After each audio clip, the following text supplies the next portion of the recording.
માળિયાહાટીની main બજારમાં આવેલી દુકાનમાંથી અજાણી મહિલાએ વેપારીનું ધ્યાન ચૂકવીને ગલ્લામાંથી 20,000ની ચોરી કરી ઘટના સામે આવી છે।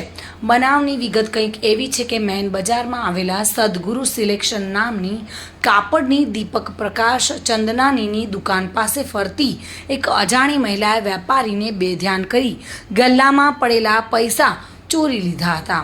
થોડીવાર બાદ વેપારીએ ગલ્લો જોયો તો પૈસા ગુમ થયા હતા અને આ દુકાનના સીસીટીવી કેમેરામાં રેકોર્ડિંગ ચેક કરતા મહિલા રૂપિયાની ચોરી કરી ગયાનું દેખાયું હતું, જેને લઈને વેપારીએ માળિયાહાટીની પોલીસમાં જાણ કરતા પોલીસ દ્વારા આ અજાણી મહિલાની શોધખોળ હાથ ધરી હતી।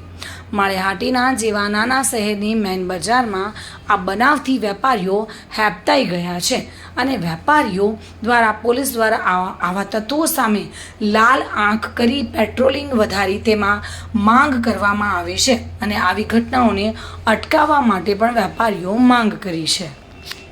બપોરના દિવસના 1:30 વાગે 1 થી 1:30 વાગ્યાની વચ્ચે મારી દુકાનમાં કોઈ અજાણ્યો એવો વ્યક્તિ દુકાનમાંથી થડામાંથી 20,000 રૂપિયાની આસપાસ રકમ લઈ ગયેલા છે।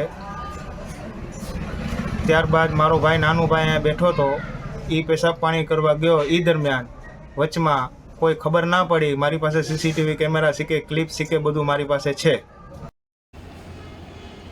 પ્રતાપ સિસોદિયા સાથે bureau report, today Gujarati news.